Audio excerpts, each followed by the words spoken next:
Polytechnic admission प्रक्रिया 2026 आणि त्यातला कॅप राऊंड 1 चा जो रिझल्ट आहे तो काल लागलेला आहे. बरेचसे सगळे विद्यार्थी खुशीमध्ये आहेत. मात्र त्या विद्यार्थ्यांच्या बद्दलचा हा व्हिडिओ असणार आहे की ज्यांना आपल्या आवडीचं कॉलेज अजून मिळालेलं नाही, त्यांच्या लिस्ट मधलं जे काही प्राईम नंबरचं कॉलेज होतं, टॉपचं कॉलेज त्यांना पाहिजे होतं ते अजून मिळालेलं नाही आहे. मग आता अशा विद्यार्थ्यांसाठी काय आहे, सेकंड राऊंड साठी त्यांनी वाट बघायची आहे का नाही बघायची आहे. शिवाय काही विद्यार्थ्यांच्या बाबतीमध्ये असं घडून आलेलं दिसतंय की मला तेव्हा हे कॉलेज पाहिजे होतं, परंतु ऑप्शन फॉर्म भरताना मी ते दिलं होतं, पण आता मला ते कॉलेज नको आहे, मग मी काय करू, म्हणजे मला ते कॉलेज फ्रीज करायचं आहे का बेटरमेंट साठी मला वाट बघायची आहे, असा प्रश्न काही विद्यार्थ्यांच्या बाबतीमध्ये आहे. शिवाय आजचा जे व्हिडिओ असणार आहे तो व्हिडिओ फार वेगळा आहे, कारण या व्हिडिओमध्ये कालचा आपला व्हिडिओ पडल्यापासून पालकांचे विद्यार्थ्यांचे आलेले जे फोन आहेत त्यातले 2 महत्त्वाचे अनुभव मी तुमच्या समोर घेणार आहे. प्रत्यक्ष 2 विद्यार्थी ज्यांनी माझ्याशी संपर्क साधला, ते बोलले आणि त्यांचे एक्सपिरियन्स तुमच्या कामाला येणार आहेत. त्यांना काय अडचण आली होती आणि त्याच्यावर आपण काय त्यांना सोल्युशन सांगितलेलं आहे हे आजच्या व्हिडिओमध्ये तुम्हाला बघायला मिळणार आहे. मित्रांनो लक्षामध्ये घ्या. आणि मग जो काही प्रश्न काही विद्यार्थ्यांच्या बाबतीमध्ये शिल्लक आहे की सर फ्रीज म्हणजे नेमकं काय, बेटरमेंट म्हणजे नेमकं काय, फ्रीज करू का नॉट फ्रीज करू, काय करत बसू, आता जर मी हे कॉलेज निवडलं तर सेकंड राऊंड मध्ये जर मला याच्यापेक्षा चांगलं कॉलेज मिळत असेल तर मग मला तिथं संधी मिळेल का नाही मिळेल, ती संधी मिळावी याच्यासाठी मी आज कोणता ऑप्शन निवडू. मी दिलेल्या लिस्टमध्ये जे काही टॉपचं कॉलेज होतं ते मला मिळालं नाही, मला सेकंड किंवा थर्ड लेवलचं कॉलेज जे माझ्या लिस्टमध्ये 3ऱ्या नंबरचं कॉलेज होतं ते मला मिळालंय. मग आता मी फ्रीज करून ठेवू त्याला का बेटरमेंटसाठी वाट बघू, म्हणजे बेटरमेंट कशासाठी आहे, फ्रीज कशासाठी आहे, ह्या सगळ्या गोष्टी तुम्हाला सहज सोप्या भाषेत आपल्या मराठी भाषेत कळाव्या याच्यासाठी आजचा व्हिडिओ आहे. बा कन्फ्यूज मध्ये राहू नका. अगोदर चॅनलला सबस्क्राईब करा, नवीन असाल तर बेल आयकॉन प्रेस करून ऑल सिलेक्ट करा. व्हिडिओ महत्त्वाचा आहे, एज्युकेशनचा आहे, त्यामुळे सगळीकडे शेअर करायला अजिबात लाजू नका. माहित असू द्या मित्रांनो, पॉझिटिव्हिटी पायात चप्पल घालेपर्यंत निगेटिव्हिटी सगळ्या गावात फिरून आलेली असते, लक्षात घ्या. म्हणजे खऱ्यानं पायात चप्पल घालण्याच्या अगोदर खोटं सगळ्या गावात बोंबलून फिरून आलेलं असतं. म्हणून खोट्याची शक्ती जास्त आहे, खऱ्याची शक्ती कमी आहे आजच्या काळामध्ये. म्हणून काय आहे, हा चांगला व्हिडिओ आहे, चांगल्या गोष्टी शेअर कराव्या लागतात, नको त्या वंगळ्या गोष्टी मात्र सगळीकडे ऑटोमॅटिक शेअर होतात. म्हणून जबाबदारी तुमची आहे, लक्षामध्ये घ्या. Okay, so be with me up to the end of this video. नमस्कार, मी मुरलीधर गवळी स्वागत करतोय आपल्या सगळ्यांचं MG science simplified and co education या तुम्हा सगळ्यांच्या आवडत्या शैक्षणिक चॅनलमध्ये. तर मित्रांनो चला मुद्द्याचं बोलूया.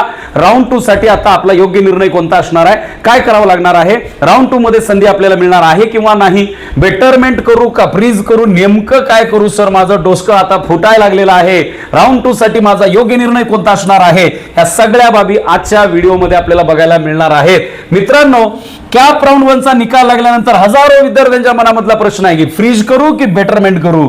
आज या 2 म्हणजे आजच्या व्हिडिओमध्ये मी तुम्हाला 2 खऱ्या विद्यार्थ्यांची उदाहरणं सांगणार आहे. कालपासून खूप सारे फोन कॉल्स, मी तसं तुम्हाला प्रॉमिस केलेलं आहे की कमेंटमध्ये मी रिप्लाय देतो वगैरे. आज वेळ मला मिळणार आहे, सगळ्या कमेंटला रिप्लाय मिळतील. दुसरी बाब, तुम्ही डायरेक्ट मला कॉल करताय दिवसभर. बाळांनो मी सुद्धा कामामध्ये बिझी असतो, त्यामुळे दिवसा कॉल करू नका. नंबर तुम्हाला व्हिडिओच्या एंडिंगला देतच आहे मी. तुम्हाला काय करावं लागणार आहे, बेटर राहील की तुम्ही कॉलवर बोलण्यापेक्षा मला व्हॉट्सअपला मेसेज करा किंवा कमेंटमध्ये तुम्ही तुमचं कमेंट टाकून द्या. तुम्हाला लवकरात लवकर रिप्लाय देण्याचा मी प्रामाणिक प्रयत्न करणार आहे. ठीक आहे, तर मग ह्या विद्यार्थ्यांच्या उदाहरणावरून आपल्याला स्वतःचा निर्णय घेणं खूप सोपं जाणार आहे. सो शेवटपर्यंत हा व्हिडिओ बघा. पहिलं उदाहरण मी डायरेक्ट एक्झाम्पलकडे जाणार आहे, लक्षामध्ये घ्या. So very first example for all of you, तुम्हा सर्वांसाठी हे पहिलं उदाहरणाचं आहे. बघा नेमकं काय झालेलं आहे विद्यार्थ्याच्या बाबतीमध्ये. मी डायरेक्टच आपल्या समोर सगळा डेटा आणलेला आहे. एका विद्यार्थ्याला 90.8 गुण आहेत, 90.8% एवढे मार्क्स आहेत, लक्षामध्ये घ्या. आणि मग ओबीसी कॅटेगरी मधला तो विद्यार्थ्याने TFWS चा लाभ त्याला मिळतो, तो स्पेशल लाभ आहे.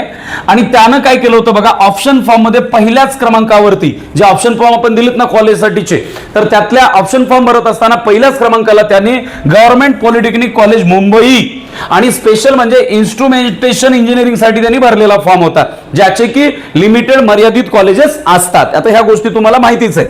मग राऊंड 1 मध्ये म्हणजे जो आपला कॅप राऊंड जो झाला कालचा, त्या कॅप राऊंड 1 मध्ये त्याला नेमकं तेच कॉलेज मिळालं. म्हणजे मांग्या था बॉम्बे तो मिल गया बॉम्बे, लेकिन बोंबा बोंब ये है कि अब मेरे को नहीं चाहिए. आता लेकराचा प्रॉब्लेम हा आहे, काय प्रॉब्लेम आहे की आता त्याला ते कॉलेज नको आहे. म्हणजे आता प्रश्न असा निर्माण झालाय की विद्यार्थी काय म्हणतोय, सर मुंबईचं कॉलेज खूप चांगलं आहे, पण राहायची सोय माझी होईल का नाही याची मला गॅरंटी नाही. वातावरण नवीन आहे, घरापासून खूप दूर आहे, मला जायचं नाही. आता काय करू. पहा मित्रांनो, असा प्रश्न सगळ्यांना पडणं साहजिक आहे. आपण आपल्या घरापासून दूर राहताना असा प्रश्न आपल्या मनामध्ये येणं साहजिक आहे. भलेही कॉलेज फार जुनं आहे, चांगलं आहे, रेटिंग चांगली आहे त्या कॉलेजची, असं असताना सुद्धा त्या लेकराला हे वाटतंय की घरापासून दूर राहणं मुश्किल आहे. म्हणजे साधारण तो मला वाटतं लातूर जिल्हा परिसरातला किंवा बीड जिल्हा परिसरातला विद्यार्थी असावा. तर आता मग नेमकं काय करायचं हा प्रश्न त्याला पडलाय. अरे जो मांगा था वही मिलाय फिर भी प्रॉब्लेम है इसको, देखा ना. तर जे मागितलं ते मिळालंय तरी सुद्धा ह्याला प्रॉब्लेम आहे बेटा. कारण आता जायला नको वाटतंय, खचलंय लेकरू, आहे की नाही. तर लांब वाटायला लागलेलं आहे. जर विद्यार्थ्यालाच मुंबईला जायची इच्छा नसेल, राहायची व्यवस्था नसेल किंवा आर्थिक अडचण असेल, तर फक्त भलं मोठं कॉलेज मिळालेलं आहे, टॉपचं कॉलेज मिळालेलं आहे म्हणून त्या कॉलेजला जाणं योग्य आहे असं पर्सनली मला तर अजिबात वाटत नाही. कारण 1-2 दिवसाचा नाही मित्रांनो, 1000 दिवसांचा प्रवास आहे. किती? 1000 दिवसांचा प्रवास आहे, 3 वर्षाचा प्रवास आहे. आणि तो कसा झाला पाहिजे? आनंदाने झाला पाहिजे. एक लक्षात घ्या. मग आता ह्याच्यावर सोल्युशन काय ते पुढे सांगणार आहे. या विद्यार्थ्यांनी काय करायचं आहे तेही नंतर सांगणार आहे. अगोदर दुसऱ्या विद्यार्थ्याचा अनुभव आपण तपासून बघूया, तो नेमका काय म्हणतोय. दुसरं उदाहरण असं आहे, लक्षात घ्या. आणि हे सगळे रिअल आहेत बरं का, आय स्वेल इट. ओके, म्हणजे विद्यार्थ्यांनी माझ्यासोबत तशा खूप सारे कालपासून माझे डोकं पकून गेलेलं आहे, लक्षात घ्या, फोनवर रिप्लाय देता देता. त्यामुळे कमेंट सुद्धा काही पेंडिंग पडलेले. आय एम व्हेरी सॉरी, ज्यांना रिप्लाय मिळाला नाही त्यांना नक्कीच मिळून जातील. दुसरं उदाहरण काय बघा. एका विद्यार्थ्यानं प्रिफरन्स भरलेले आहेत. कसे प्रिफरन्स दिलेले आहेत बघा. पहिला क्रमांक देत असताना ऑप्शन फॉर्म मध्ये त्यानं गव्हर्नमेंट पॉलिटेक्निक कॉलेज अमरावती हे 1 नंबरला दिलेलं आहे. दुसरं दिलेलं आहे त्यानं गव्हर्नमेंट पॉलिटेक्निक कॉलेज नागपूर 2 नंबरला दिलेला आहे. तिसरा ऑप्शन त्यानं दिलेला होता government polytechnic college Chhatrapati Sambhajinagar.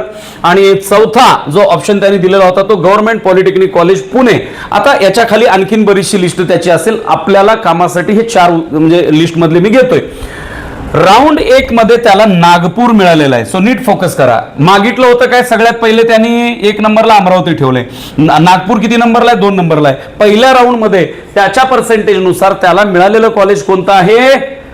नागपूरचं मिळालेलं आहे. 2 नंबरला जो ऑप्शन ठेवला ते कॉलेज त्याला दुसरं कॉलेज मिळालेलं आहे, पहिलं कॉलेज मिळालेलं नाही. हा पॉइंट नोट करून घ्या, तुमच्यापैकी बऱ्याच जणांना कामाला येऊ शकतो. मग आता काय आहे तो विचारतोय, सर जर मी फ्रीज केलं तर दुसऱ्या राऊंडला अमरावती मिळेल का? याचं ठळक आन्सर आहे NaHI नाही.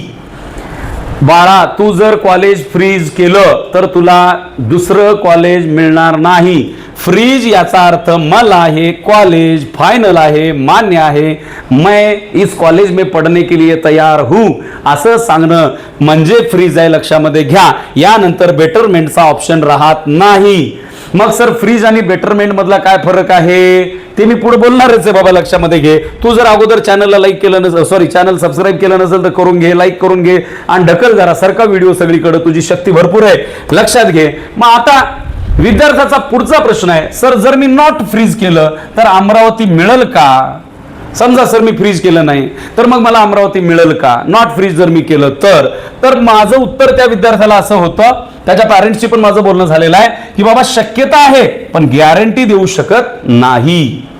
ओके, म्हणजे तुमचं पहिलं लिस्ट मधलं कॉलेज अमरावती आहे, 2 नंबरला नागपूर होतं, तर दुसऱ्या क्रमांकाचं आता तुम्हाला मिळालेलं आहे पहिल्या राऊंड मध्ये. पण यांचं म्हणणं आहे असं की सर मी दुसऱ्या राऊंडची वाट बघितली नॉट फ्रीज करून, तर मग जमेल का? मला अमरावती मिळेल का? तर उत्तर आहे हो, मिळेल परंतु गॅरंटी देऊ शकत नाही. म्हणजे थोडंसं तिथं प्रॉब्लेम येतो. कारण जर राऊंड 2 मध्ये अमरावतीमध्ये जागा रिक्त झाली असतं, काही जणांचे प्रॉब्लेम असू शकतात, माहित असू द्या. हे गोंधळ आहे सगळा मोठा. महाराष्ट्रातल्या सगळ्या जिल्ह्यांमधनं एकाच ठिकाणी फॉर्म भरले गेलेले आहेत आणि तिथून पुन्हा अलॉटमेंट चालू आहे, वाटप चालू आहे, वितरण चालू आहे. मग तुम्हाला बाबा असते ना काही जणाला की आपल्या घरामध्ये सुद्धा बघा बरं, काही जाड उश्या असतात, काही पातळ उश्या असतात, बरोबर आहे. सहज जाऊन घेतलं तर ज्याला जाड नको आहे त्याच्या हातात पातळ पडते, बरोबर आहे. सॉरी, ज्याला जाड नको आहे त्याला जाड मिळते, ज्याला पातळ पाहिजे त्याला वेगळीच मिळते. मग असं होऊन जातं. मग पुन्हा नंतर तुम्ही घेऊ शकता ना एकमेकांमध्ये वाटप करून, आहे का नाही? तसा ऑप्शन इकडं पण आहे, लक्षात घ्या. म्हणजेच काय आहे, तुमचा जर बरं का जर अमरावतीमध्ये जागा रिक्त झाली आणि तुमचा जर मेरिट आला तर तुम्हाला अमरावती मिळू शकतं, काही प्रॉब्लेम नाही.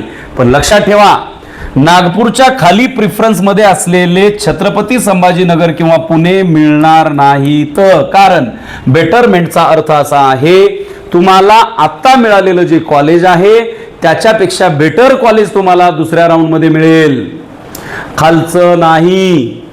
अरे बापरे, मग सर कसं करावं? जर आम्ही आता वाट बघत बसलो आणि 2 नंबरचं कॉलेज आत्ता मिळालं, 1 नंबरच्या कॉलेजसाठी वाट बघत बसलो आणि जर ते बी नाही मिळालं तर नकट चिंता करू, मी आहे तुझ्यासोबत, टेन्शन घेऊ नको. बेटरमेंट मध्ये फक्त वरच्या प्रिफरन्स साठीच विचार केला जातो, खालच्या प्रिफरन्सचे कॉलेजचा विचार केला जात नाही. हे कायम तुम्ही स्मरणामध्ये ठेवा, नक्कीच ठेवाल अशी अपेक्षा आहे. बेटरमेंटचा मुद्दा तुम्हाला लक्षामध्ये येत असावा कदाचित. ओके, सो ठीक आहे. मग आता काय करायचं सर? बघा बाबा, फ्रीज आणि बेटरमेंटचा प्रॉपर मिनिंग सोप्या भाषेमध्ये सांगतो, एकदम सोप्या भाषेमध्ये. लक्षात घ्या बाबा, फ्रीज म्हणजे काय की मला हेच कॉलेज फायनल आहे, राऊंड 2 मध्ये मी खेळत बसणार नाही. मी चटकन कॉलेजला जाणार, डॉक्युमेंट्स ओरिजिनल सबमिट करणार, काय असेल ती प्रोसेस करणार, फीस भरून टाकणार, मस्तपैकी 3 वर्ष अभ्यास करणार आणि माझं ड्रीम आहे मला म्हणजे इंजिनिअरिंगच्या 2nd इयरला प्रवेश पाहिजे, मी चांगला अभ्यास करणार. हे झालं, फ्रीज करा आणि इथं प्रोसेसला पूर्ण विराम द्या. मग दुसरा ऑप्शन आहे नॉट फ्रीज म्हणजे बेटरमेंट. मग बेटरमेंट म्हणजे काय? सध्या मिळालेलं कॉलेज मी घेऊन बसलाव, पण माझं जे टार्गेटमध्ये 1 नंबरला असलेलं कॉलेज आहे ते मिळण्याची मी वाट बघू लागलोय. राऊंड 2 मध्ये जर का मला ते कॉलेज मिळू शकलं तर मग मी हे माझं आत्ताचं कॉलेज सोडू शकतो, काही प्रॉब्लेम नाही. अर्थात सध्या मिळालेलं कॉलेज मी ठेवतो, पण माझ्या वरच्या प्रिफरन्सचे कॉलेज मिळालं तर ते कॉलेज मी स्वीकारतो. म्हणून जर वरच्या प्रिफरन्स मधील कॉलेजच हवा असेल तर बेटरमेंट हाच पर्याय विचारामध्ये घ्या. मग आता ह्या अमरावतीच्या लेकरानं काय करायला पाहिजे सांगा बरं मला कमेंट बॉक्समध्ये. या अमरावतीच्या विद्यार्थ्यांना काय करायला पाहिजे लक्षामध्ये घ्या. समजा की बाबा आता तो राऊंड 2 साठी जर वेटिंग मध्ये आहे किंवा मग त्यांनी काय करायला पाहिजे? फ्रीज करू नका, फ्रीज करू नका, काही नुकसान नाही तुमचं याच्यामध्ये, समजून घ्या. फ्रीज करू नका, बेटरमेंटचा ऑप्शन निवडा. काही सांगता येत नाही, एखाद्या अमरावतीचे काही विद्यार्थी दुसरीकडे पण जाऊ शकतात. राऊंड 2 ज्या वेळेला आपल्या समोर असणार आहे आणि अमरावतीची जागा तुमच्या मेरिट पर्यंत कदाचित रिकामी होऊ शकते. मग असं जर का झालं आणि अमरावती जर तुम्हाला मिळालं then you can leave Nagpur. तुम्हाला जे काही नको होतं ते तुम्ही सोडून देऊ शकता. लक्षामध्ये आलं का? आणि तो आपला मुंबईवाला विद्यार्थी सर त्याचं काय आहे? त्याची सुद्धा हीच प्रोसेस ना. त्यानं सुद्धा काय करायला पाहिजे? जर आता त्याला 2nd राऊंडमध्ये त्याच्या अपेक्षेनुसार जवळचं कॉलेज पाहिजे तर मग आता आणि पण त्यानं जर एक मुद्दा इथं महत्त्वाचा मला सांगायचा आहे, तुम्ही टॉपचं कॉलेज मागितलं होतं तेच कॉलेज तुमच्या नशिबात आलेलं आहे, तर आता त्याच्यापेक्षा बेटर काय असू शकतं? तुम्हाला ते कॉलेज घेणं आवश्यक आहे, दुसरा ऑप्शन तुमच्या समोर नाही. म्हणजे जर खालच्या लेवलचे कॉलेजेस मिळाले तर बेटरमेंटमध्ये वरचं कॉलेज मिळू शकते, बेटरमेंटमध्ये खालचं कॉलेज मिळू शकत नाही. बेटरमेंट म्हणजे कळतंय ना, आहे त्यापेक्षा अधिक उत्तम, समजतंय? तर मग असा बेटरमेंटचा ऑप्शन तुम्ही निवडायचा आहे. आय होप फ्रीज आणि बेटरमेंट तुम्हाला कळाला असेल. पण हा निर्णय घेताना फक्त कॉलेजच बघू नका, घरापासूनचं अंतर बघा, तिथे हॉस्टेल आहे की नाही बघा, राहण्याचा खर्च आहे का, म्हणजे तुम्हाला झेपतो का बघा, ब्रँच तुम्हाला जी मिळणार आहे ती ब्रँच तुम्हाला आवडणार आहे का बघा, तिथून प्लेसमेंट आहेत का, म्हणजे नोकरी मिळते का तिथून पुढे, हेही लक्षामध्ये घ्या. आपल्या फॅमिलीचं फायनान्शियल बॅकग्राऊंड लक्षामध्ये घ्या, म्हणजे आर्थिक परिस्थिती कुटुंबाची कशी आहे तेही लक्षामध्ये घ्या. हे सगळे मुद्दे विचारात घेऊनच सद विवेकबुद्धीने आपल्याला निर्णय घ्यायचा आहे बाबांनो, लक्षात घ्या. आणि मग शेवटी कन्क्लुजन मला असं वाटतंय, प्रत्येक विद्यार्थ्याचा निर्णय वेगळा असतो. कोणासाठी मुंबई योग्य असेल तर कोणासाठी नागपूर योग्य असतं, कोणासाठी आमचं लातूर योग्य असतं. तर लक्षामध्ये घ्या, महत्वाचं असतं इतरांच्या निर्णयाची कॉपी करायची नाही, खोटं बोलायचं नाही आणि दुसऱ्यांच्या निर्णयाची कॉपी सुद्धा करायची नाही. स्वतःच्या मेरिटनुसार, प्रेफरन्स आणि परिस्थितीनुसार डिसिजन घ्या. आलं लक्षामध्ये? हे अत्यंत महत्वाची बाब या ठिकाणी मी तुम्हाला सांगतोय. एक तुमच्यासाठी आता तुम्ही काय करणार आहात, तुम्हाला एक छोटंसं काम मी शेवटी लावणार आहे. काय काम लावणार आहे? जर तुमचंही कॅप राऊंड 1 मध्ये कॉलेज लागलं असेल तर आता कमेंटमध्ये तुम्ही लिहून टाका.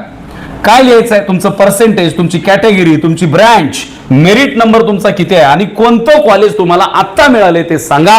मी शक्य तितक्या विद्यार्थ्यांना वैयक्तिक मार्गदर्शन करण्याचा प्रामाणिक प्रयत्न करेन. हा व्हिडिओ जर आपल्याला उपयोगी वाटला असेल तर हा व्हिडिओ सगळीकडे शेअर करा. तुमची शक्ती माझी ताकद बनू द्या. लक्षात घ्या, MG सायन्स सिम्प्लिफाईड या चॅनलच्या माध्यमातून तुमची सेवा करण्याची मला संधी मिळते आहे. मित्रांनो, हा व्हिडिओ नक्कीच तुमच्या सर्वांसाठी उपयोगाचा आहे असं पर्सनली मला तरी वाटतं. नक्कीच तुम्हाला ही व्हिडिओ आवडला असेल, लाईक करा, शेअर करा, चॅनलला सबस्क्राईब करायला अजिबात विसरू नका. भेटूया पुढच्या व्हिडिओमध्ये नवीन माहितीसह. तोपर्यंत जय हिंद, जय भारत, बाय.